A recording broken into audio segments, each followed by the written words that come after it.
Pour les besoins de l'adaptation cinématographique, certains détails ont dû être changés. Cependant, l'histoire qui suit est authentique. Et le déroulement est identique à la réalité.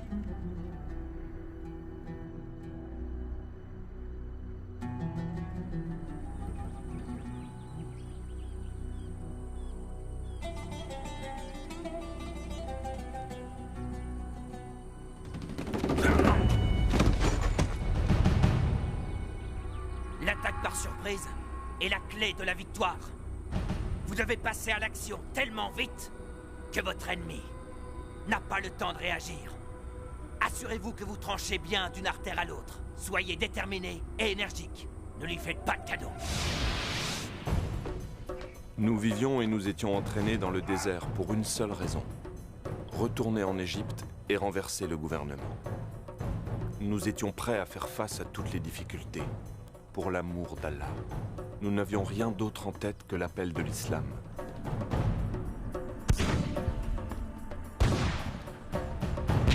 Pour nous, il n'y avait que deux choix. Le premier était de mourir et d'aller au paradis. Le second était de vivre en gagnant la bataille. J'étais un excellent tireur et on m'entraînait pour que je devienne un sniper.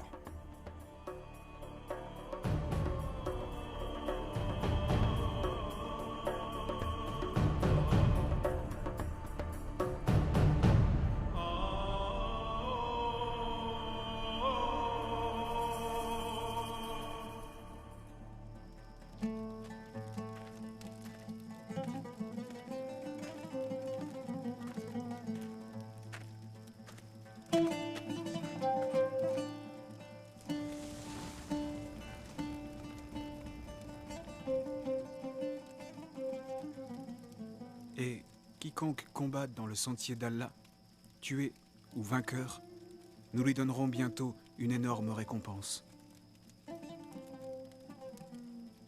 Mustapha, ton frère est au paradis. Cette certitude doit te réconforter, mon frère. Et ne dites pas de ceux qui sont tués dans le sentier d'Allah qu'ils sont morts. Au contraire, ils sont vivants. Mais vous en êtes inconscients. Salam alaikum, Émir. Wa alaykum as-salam. Et qu'Allah vous protège. Comment va l'entraînement, mes frères? Tout va bien, Émir. Qu'Allah soit loué. Asseyez-vous. L'émir nous rendait visite régulièrement. Il venait voir où nous en étions avec l'entraînement. Un soir, il nous fit la lecture d'un article dans un journal du Caire. Il relatait l'arrestation d'un groupe de missionnaires qui étaient accusés d'avoir voulu convertir des musulmans dans un de leurs hôpitaux en leur proposant des relations sexuelles et de l'argent. Des relations impures.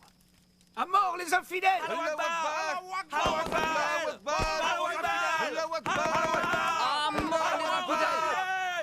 Du calme. Du calme. Silence! Pour nous tous, c'était une humiliation. C'était le mois du Ramadan. Nous ressentions le besoin de défendre notre Dieu et nos convictions. Tout le monde était furieux. Cet article dans la presse était une autre bonne raison de maudire encore plus les chrétiens. Les chrétiens prétendent que... Nous avons fait le vœu de mettre un terme à l'évangélisation des chrétiens, quel qu'en grâce à soit le leur prix. Bible, c'est eux qui la possèdent. Ils croient que ce livre révèle la parole de Dieu. Mais l'émir écarta la confrontation militaire. Il proposa une confrontation de logique qui consisterait à écrire un livre prouvant que la Bible avait été modifiée et ne pouvait donc pas être prise au sérieux. Si on essayait d'écrire un livre prouvant que des changements ont été faits dans leur livre... Et qui pourrait écrire ce livre-là?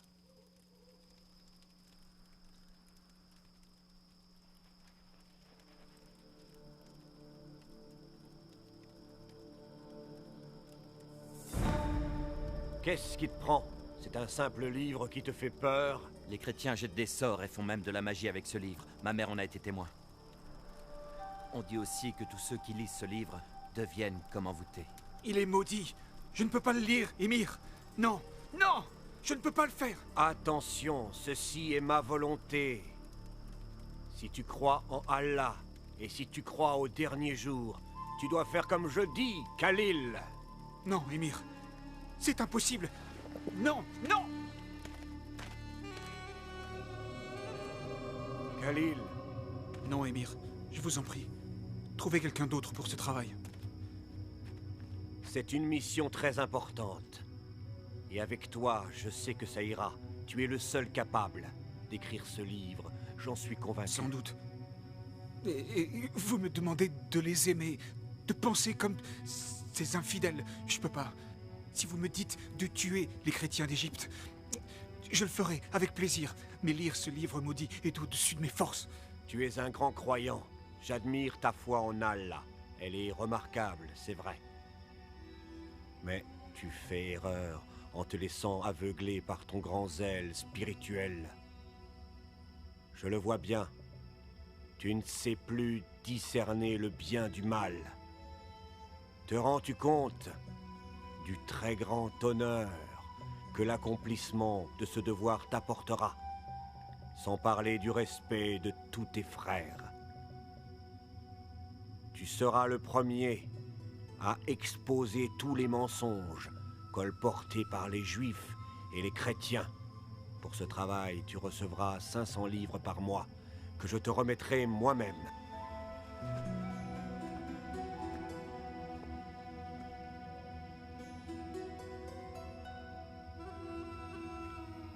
Nous avons abandonné l'entraînement dans le désert et je suis rentré chez moi. Un mois passa, mais je n'arrivais toujours pas à me mettre au travail.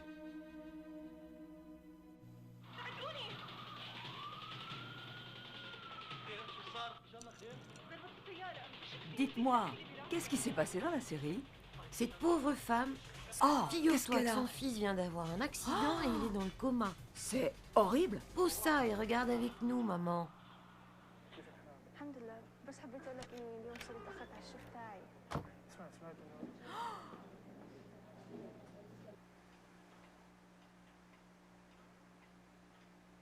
Khalil,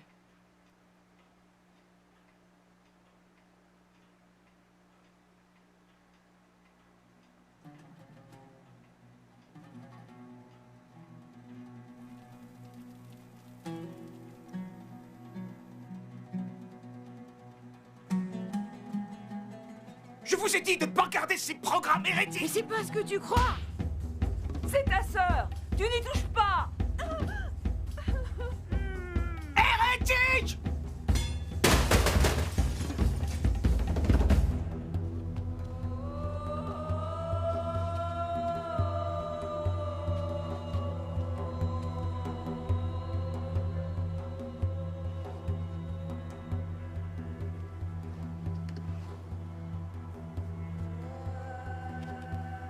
Finalement, je pris la décision d'obéir aux ordres de l'émir.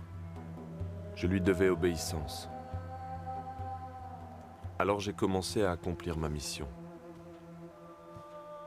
Mais je ne savais vraiment pas par où commencer.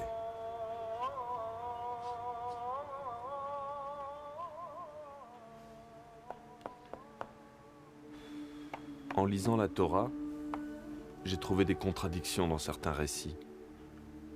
Mais étant donné que dans le Coran nous avons aussi ce genre de contradictions, cela n'allait pas m'aider dans mon travail. Si nous disons que ces erreurs rendent la Bible moins crédible, nous devons juger le Coran avec les mêmes critères. Alors j'ai continué de chercher des erreurs plus importantes. Mais je n'en ai trouvé aucune. Ensuite, j'ai lu la Bible en entier. Mais je n'ai pas trouvé le genre d'erreur que je cherchais.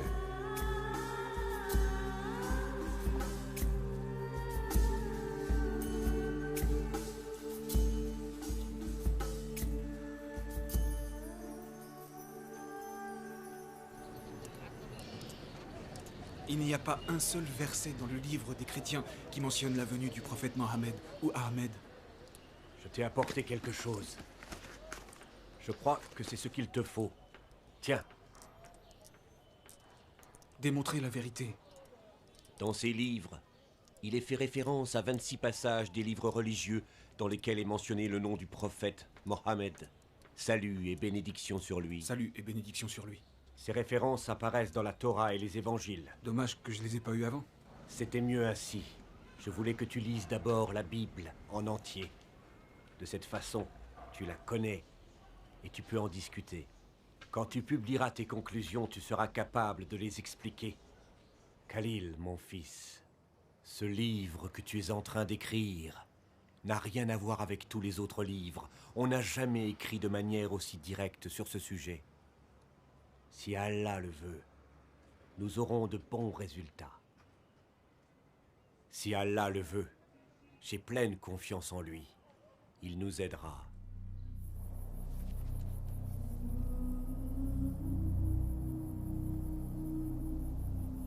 Je me mis au travail avec pour but d'examiner les 26 références inscrites dans les livres que je venais de recevoir. Aucune de ces références ne me permit de prouver quoi que ce soit. Alors j'ai prié. Seigneur, je ne peux pas prouver que la Bible a été modifiée. Et je ne trouve nulle part dans la Bible le nom du prophète Mohammed. Je vis pour qui? Je vénère qui?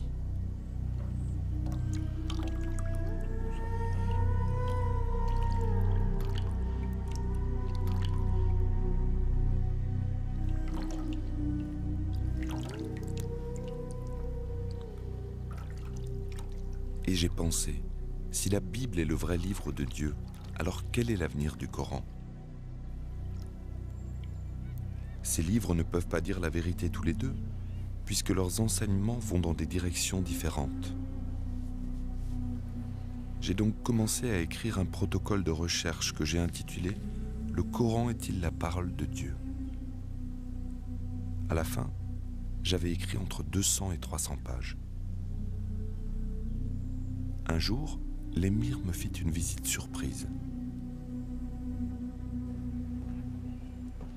Je vous prie d'attendre Khalil ici.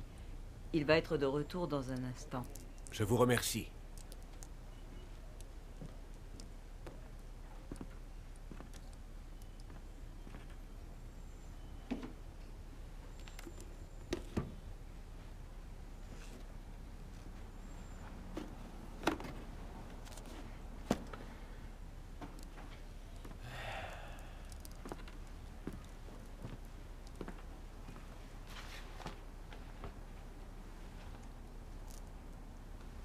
Gloire à Allah.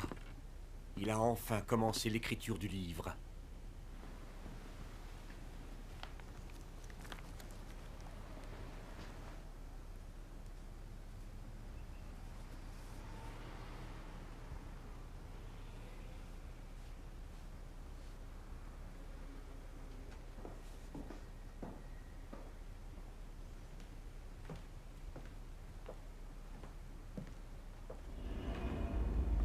Que t'est-il arrivé, Khalil? Qu'est-ce que tu écris? Tu vas pas me dire que le Coran n'est pas la parole de Dieu? Si tu ne me crois pas, lis-le toi-même, lis. Tu ne crois tout de même pas que mes conclusions me rendent heureux? Plusieurs fois, je t'ai dit de donner ce travail à un autre homme que moi. Chaque fois, tu m'as dit que Allah m'avait choisi. C'est toi le responsable. Tu es le seul à blâmer. Nous t'avons donné beaucoup d'argent afin que tu dévoiles tous les mensonges des chrétiens, les infidèles. Non, non, non, non. Tu as dit que je devais trouver des preuves en lisant leurs livres. Et je n'ai lu que la vérité. Et ce n'est pas tout. Le Coran lui-même le dit. Aïssa ou le Messie, c'est Dieu. Tais-toi! Tais-toi! Je t'interdis de dire un mot de plus. C'est ignoble. Le Coran dit aussi Aïssa Infidèle! par parabole. Infidèle! Il reviendra sur des nuages. Il sera le juge de tous. Tais-toi! La sourate de Al-Maïda dit Aïssa a le pouvoir de créer toutes choses. Tais-toi! La sourate de Ali Imran dit qu'Aïssa a le pouvoir de guérir les malades et de ressusciter les morts. Aïssa reviendra sur les nuages. Et il jugera les nations le dernier jour. Je vais te tuer, infidèle! Tout est écrit dans le Coran. Je vais te tuer.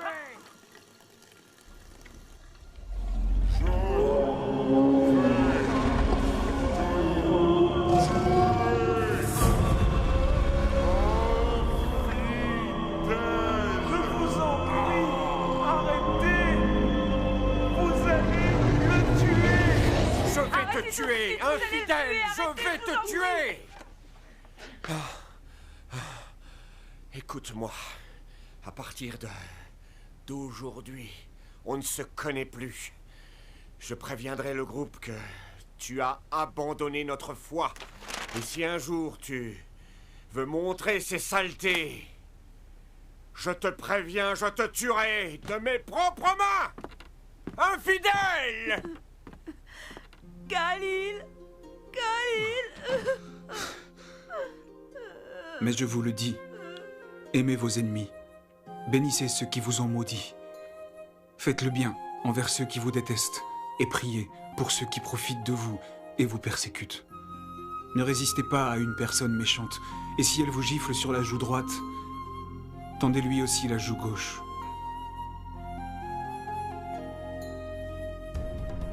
Combattez les infidèles, car ils n'ont pas la foi. Combattez les polythéistes de la même manière qu'ils vous combattent. Combattez ceux qui ne croient pas en Allah. Combattez, combattez, combattez. Même s'ils sont des pères, des fils et des maris, tuez-les.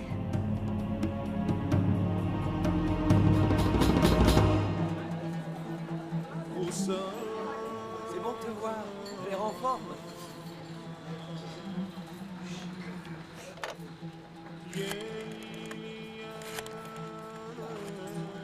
Joue une musique plus gaie. Allô, Timothée? C'est Khalil. Non, ça va. J'avais envie de parler avec toi. Bonjour. Un jour, comment ça j'ai va? téléphoné à Ça un va collègue bien de bureau qui était chrétien.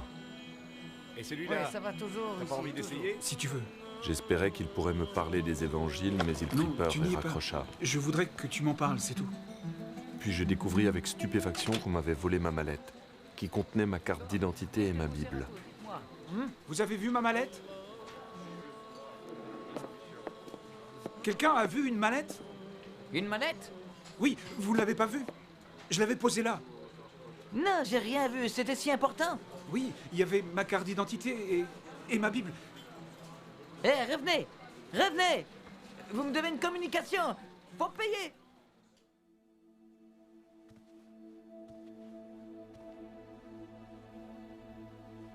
Dieu, entends ma prière. Montre-moi le chemin. C'est tout ce que je veux et toujours voulu. Je veux te connaître et te servir de tout mon cœur. Je t'aime depuis mon enfance. J'ai mis ma vie entre tes mains. Je suis confus. J'ai besoin de toi. Je sais que tu es un Dieu. Mais es-tu celui des musulmans ou celui des chrétiens? Si tu es le Dieu des musulmans, fais en sorte que j'oublie mes doutes sur l'islam. Et si tu es le Dieu des chrétiens, fais que dans mon esprit vienne la lumière. Montre-moi la vérité. Je t'en supplie, Dieu.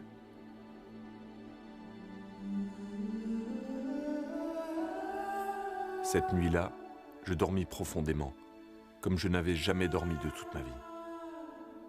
Quand l'aube commença à pointer, je fis un rêve.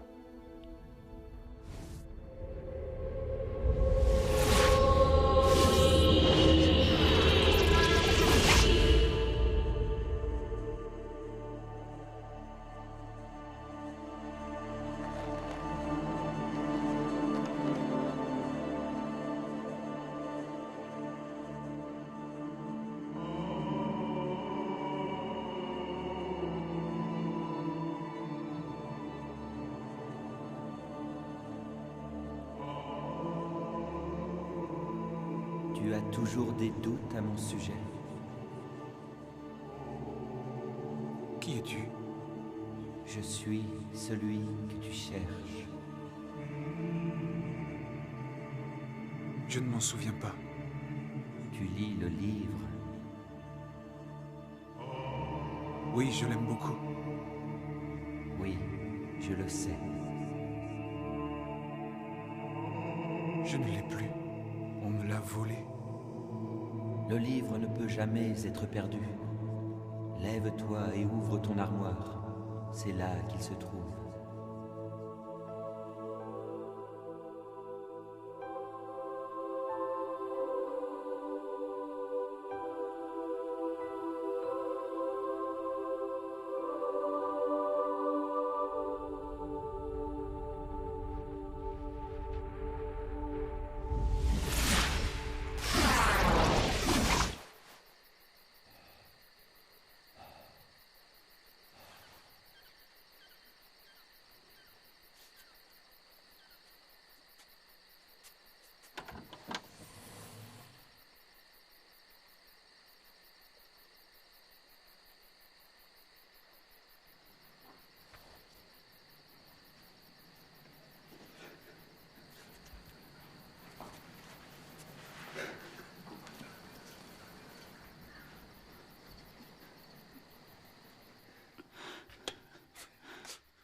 Khalil?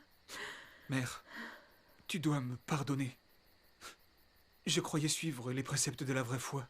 C'est pour ça que je t'ai traité aussi durement. J'étais ignorant. Pardon, je veux te baiser les pieds. Oh mon Dieu, qu'est-ce que tu as? Qu'est-ce qui t'arrive? Dieu m'a guidé vers la vérité. Maintenant, le Dieu que je connais n'est pas le Dieu qui me guidait avant.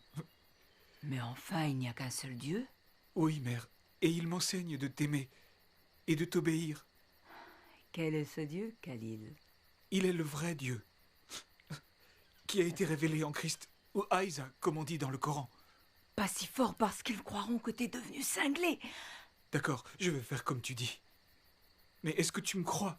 Pourquoi je ne te croirais pas? Tu n'as jamais été aussi gentil. Ne t'inquiète pas, mon fils. Dieu n'abandonne jamais ceux qui ont foi en sa bonté. Je t'en prie, dis-moi que tu me pardonnes.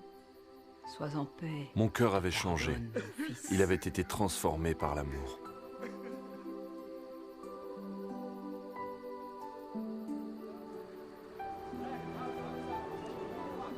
Je ne pouvais plus dormir. Je me suis promené jusqu'au matin. Tout ce que je voyais était magnifique. J'avais de la sympathie pour tous ceux que je rencontrais. J'avais envie de leur dire que je les aimais. Même les chrétiens, et eux, me connaissaient comme un homme violent et fanatique.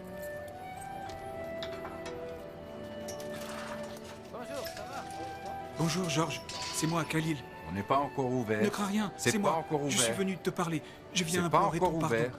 Je t'en supplie. On pourrait pas en parler plus tard? J'ai changé. Je le vois. Je ne suis plus le même. Avant, j'en voulais à tous les chrétiens. Je te demande de me pardonner. Pardonner, car tu as changé. Oui, j'ai changé. Je te demande ton pardon. Je ne le mérite pas, mais je t'en prie, pardonne-moi. J'ai changé. Alléluia. Ça veut dire quoi? Tu le sauras. Laisse-moi te regarder. Que t'est-il arrivé? J'ai changé, s'il te plaît. Approche. Pardon. Bien oui, je te pardonne. Pardon. Entre. Je te Je remercie. t'accorde mon pardon. À partir de ce jour, j'ai réellement commencé à changer.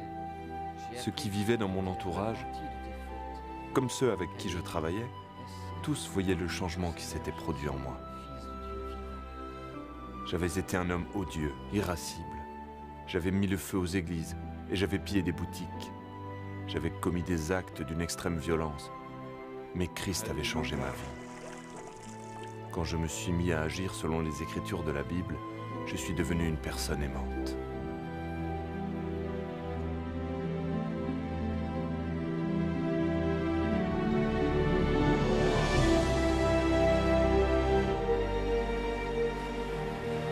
Je suis libre maintenant. Le Fils m'a donné ma liberté. La vie est en Christ et la mort est un gain. Dans le passé, la mort était un fantôme effrayant et laid.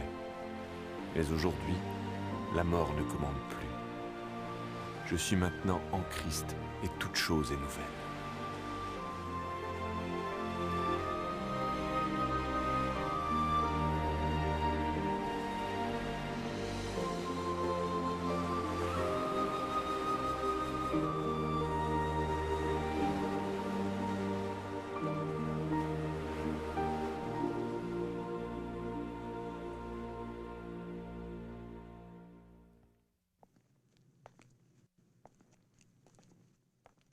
Est-ce que le léopard peut changer ses taches? Le lion peut-il vivre en paix avec l'agneau? Un homme dévoré par la haine et la lutte farouche contre ses ennemis peut-il devenir un homme de paix? Dans le cas de Khalil, toutes ces questions ne lui ont jamais traversé l'esprit. Jusqu'à sa rencontre avec le prince de la paix, le Seigneur Jésus-Christ. C'est impossible d'un point de vue humain? C'est ce que vous vous dites? Oui, mais avec Dieu, toute chose est possible. Cela me rappelle un homme, appelé Saül. Comme Khalil, il était grossier, violent, mais très instruit. Il prit la décision de tuer les chrétiens de sa région.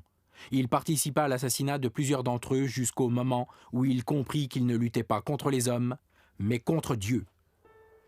Dieu mit littéralement Saül à genoux.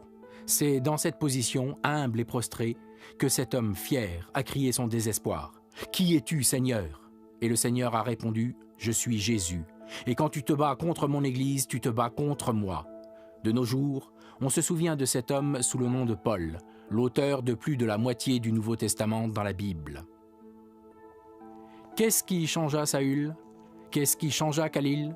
Pour les deux hommes, c'était le même pouvoir, le pouvoir de l'amour. C'est de ce pouvoir que je veux vous parler aujourd'hui, car il n'y en a pas de plus grand. Dieu est amour, c'est ce qu'enseigne la Bible. Dieu est tout-puissant. Il connaît toutes choses et en outre, il est présent partout. Mais en essence, Dieu est amour. Dieu ne veut pas que l'homme périsse, mais au contraire, il veut que tous les hommes se repentent et connaissent la vérité. Ce qu'il veut, c'est que nous vivions avec lui au ciel pour toujours. Tout ce qu'il demande, c'est que nous acceptions Jésus-Christ comme notre Sauveur. Nous voici arrivés au point important. Écoutez avec attention. Khalil a eu l'expérience particulière de voir Jésus dans un rêve. Vous croyez peut-être que vous devez aussi le voir en rêve pour être sauvé? Ce n'est pas le cas. Le salut est un cadeau de Dieu pour tout le monde. La seule demande venant de Dieu est que nous ayons la foi. Même la foi est un cadeau de Dieu. Que pourrions-nous attendre d'autre que de l'amour d'un Dieu d'amour?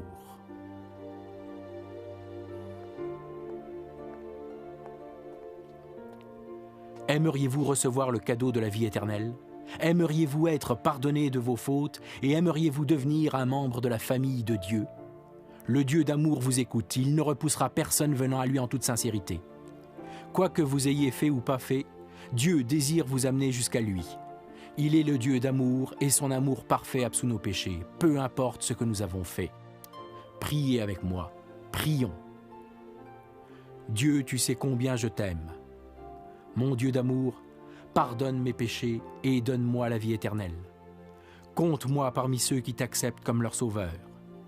Que toute la gloire et l'honneur te reviennent, ô Dieu, pour le précieux sang de Jésus versé pour nous sur la croix. Amen.